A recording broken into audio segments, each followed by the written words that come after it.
1848년 미국에서 발행된 한 영단어 사전에 따르면 팝콘이 팝콘이라 불리게 된 이유는 콘이 팝하고 터져서 팝콘이라 불리게 되었다고 설명한다. 중앙아메리카 지역의 원산지인 옥수수는 아메리카 원주민들에게 매우 중요한 음식이었는데 마야, 아즈텍 등의 문명과 여러 원주민 부족들에게 옥수수는 신성한 것으로 여겨졌으며 다양한 옥수수종이 재배되었고 이를 여러 가지 방법으로 먹었는데 불에 구워 그대로 뜯어 먹거나 볶은 뒤 가루를 내어 빵이나 죽 같은 형태로 즐기기도 했다. 또한 옥수수를 터뜨려 먹기도 했는데 아메리카 대륙으로 들어간 초기 스페인인들의 기록에는 페루인들은 어떤 특정한 종의 옥수수를 구워서 터뜨리는데 이를 간식으로 즐긴다 라거나 아즈텍의 어떤 신을 기리는 축제에서는 옥수수를 구워 흩뿌리는데 그 모습이 마치 우박과 같다 등의 내용이 나타나며 이후에도 중남미 여러 지역에서 원주민들이 옥수수를 터뜨려 먹는다는 여러 기록들이 전해진다. 한편 북아메리카 지역 원주민들의 경우 옥수수를 터뜨리긴 터뜨렸는데 그에 대한 기록들이 매우 적으며 그 내용들을 살펴보면 옥수수 나달들을 잿불 혹은 달궈진 모래에 넣어 휘저으면 나달들이 터지면서 겉과 속이 뒤집히고 새하얀 꽃을 피우게 되는데 원주민들은 이를 빻아 가루로 만들어 집에서 혹은 여행이나 전쟁 중에 먹는다 정도로 요약이 된다. 그러나 한 저명한 학자에 의하면 북미 지역 기록들에 나타난 이 터지는 옥수수란 것은 팝콘 옥수수가 아닌 팝콘 옥수수처럼 터지는 성질은 가지나 그 터지는 정도가 약하고 거친 질감에 당시 북동부 지역에서 널리 재배되던 플린트콘일 것이라고 하며 또한 팝콘 옥수수란 것이 북아메리카 동부 지역으로 들어온 것은 19세기 초였을 가능성이 매우 높다고 한다. 플린트콘이든 팝콘이든 원 옥수수건 간에 북미 지역 원주민들이 터뜨린 옥수수를 먹는 방식은 가루로 만드는 것이었으며 지금 팝콘을 먹는 방식과는 많은 차이가 있었다. 아무튼 북아메리카 그러니까 미국에서 팝콘 옥수수에 대한 명확한 기록은 1820년대에 이르러서야 나타나며 팝콘 옥수수로 만든 팝콘은 19세기 동안 폭발적으로 퍼져 금세 미국의 문화가 되어버린다. 빵빵 터지는 팝콘은 등장하자마자 재미있는 음식으로 자리 잡는데 미국인들이 팝콘을 접하기 시작하며 팝콘이 터지는 것을 보는 것은 즐거운 정도가 아니라 미치도록 신이 나는 일이다 라며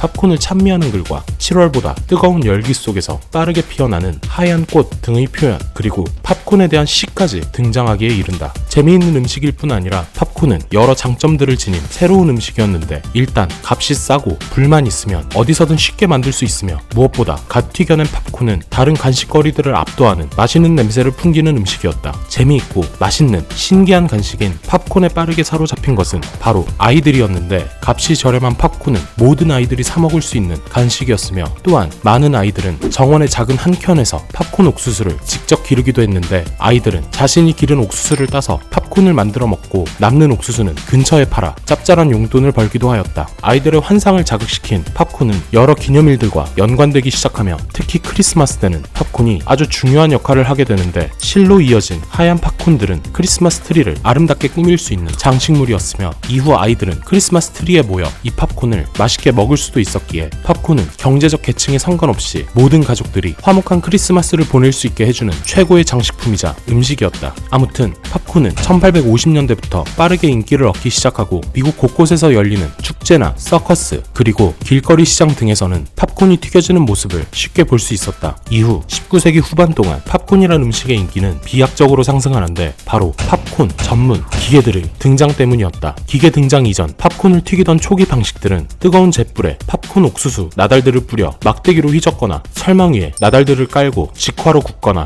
혹은 기름을 가득 채운 프라이팬을 불 위에서 끊임없이 흔들어주는 등의 모습이었는데 이는 나달들을 태워 먹거나 팝콘에서 연기 맛이 듬뿍 나거나 손가락에 화상 입기 딱 좋은 아주 조악한 방식이었으며 또한 이리저리 튀는 팝콘들을 하나하나 줍기까지 해야 하는 고된 작업이었다. 이를 개선시키고자 팝콘이 튀는 것을 막아주는 철망 상자, 뜨거운 열기로부터 손을 보호하는 손잡이, 나달들을 쉽게 뒤섞을 수 있는 장치 등 여러 팝콘 조리 기계들이 발명되었으며 특히 1890년대 찰스 크레이터스라는 인물이 선보인 팝콘 마차란 것은 가히 혁명적인 것이었는데 증기의 힘으로 팝콘이 자동으로 조리되며 바퀴가 달려있어 작은 소년이나 조랑말이 충분히 끌 수 있었던 이 팝콘 마차는 피크닉 장소, 박람회 등 사람들이 모여있는 장소라면 어디로든 쉽게 이동할 수 있었기에 많은 상인들이 이 마차를 구매해 팝콘을 만들어 팔았고 또한 많은 사람들은 어느 곳에서나 쉽게 팝콘을 먹을 수 있었다. 이런 기술 발전의 흐름 속에서 각 가정에서도 팝콘을 만드는 작업이 보다 수월해지며 미국에서 팝콘은 간식, 거리를 넘어 아예 음식으로 그 활동 영역이 넓혀지는데 가령 사람들의 건강 증진에 누구보다 힘쓰던 존 하비 켈로그는 소화도 잘 되고 건강에도 무지무지 좋은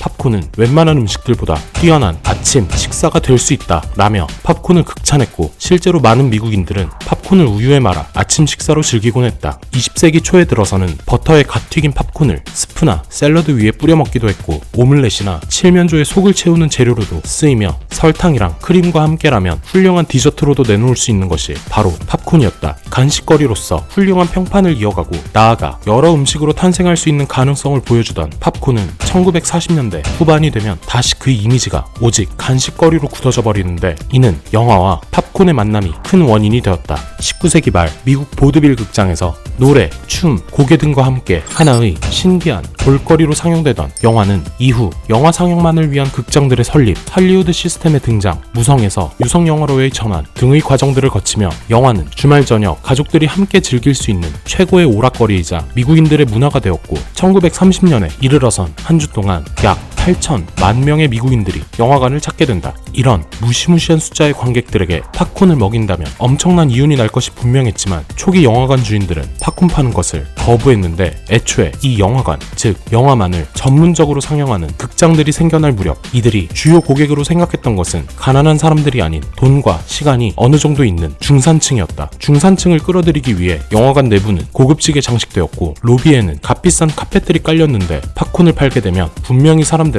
카펫 위에 팝콘을 흘릴 거고, 그렇게 되면 화가 아주 많이 날 것이라 판단한 영화관 주인들이 팝콘 판매를 꺼려했던 것이며, 더욱이 당시 팝콘을 판매하던 상인들은 허름한 옷차림에 위생관념도 뚜렷하지 않았기에 이런 팝콘 상인들을 영화관 내부에 들이는 것도 문제가 있었다. 그러나 영화관 주인들의 이런 숭고한 태도는 오래가지 못했는데, 1929년 대공황이 터지며 팝콘이 벌어다 줄 수 있는 엄청난 액수의 돈이 보이기 시작한 것이다. 한 봉지에 현재 기준으로 1,000원 정도였던 팝콘은 대공황이라는 경제적 위기 속에서 모든 미국인들이 누릴 수 있는 최소한의 사치였으며, 또한 팝콘은 무게로 사서 부피로 팔 수 있는 특이한 음식이었는데, 가령 팝콘 옥수수 10만원어치를 구매하여 튀기면 1,000원짜리 팝콘 봉지를 1,000개가량 만들어낼 수 있었다. 실제로 한 팝콘 상인이 영화관 입구 옆 작은 공간을 25달러의 월세를 내고 빌려 한 주 만에 530달러의 수익을 올리는 경우가 있었고, 또한 팝콘 한 봉지씩을 꼭 들고 들어오는 관람객들을 본 영화관 주인들은 이제 자신들이 직접 팝콘 기계를 들여 영화관에서 팝콘을 팔기 시작한다. 커다란 영화관 체인을 운영하는 어떤 사업가가 1년 동안 팝콘으로만 20만 달러를 벌어들이고, 이후 50센트였던 입장료를 15센트로 깎아 더욱 많은 사람들이 영화관을 찾아 팝콘을 사도록 만들었다는 썰, 혹은 미국 동부 지역의 영화관 사업자들이 팝콘 기계를 들여 그 판매를 부인들에게 대충 맡겨뒀는데, 그 부인들이 한 해 동안 벌어들인 돈이 50만 달러가 넘었다는 썰 등 여러 전설적인 이야기가 퍼지며 많은 영화관 사업자들이 팝콘에 매혹되어 갔다. 더욱이 2차 세계대전이 터지며 설탕의 부족과 더불어 캔디, 초콜릿 등의 군것질 거리들을 구하기가 점점 어려워지던 와중, 팝콘은 이런 전쟁의 영향을 크게 받지 않는 쉽게 구할 수 있는 간식거리였으며, 영화관들은 전투적으로 팝콘 판매를 확장시켜 나갔고, 미국인들 또한 엄청난 양의 팝콘을 영화관에서 사 먹게 되었다. 1945년에 이르러선 미국에서 생산되는 팝콘의 거의 절반가량이 영화관에서 씹어졌으며, 미국의 한 코미디언은 만일 팝콘이 영화관 밖에서 판매된다면 절반가량의 관객들이 애초에 영화관에 들어가지도 않을 것이다 라고 평했고, 또는 영화관 사업이란 건 사실 팝콘을 편하게 먹을 수 있는 자리를 파는 사업이다 라는 논평이 등장할 정도였다.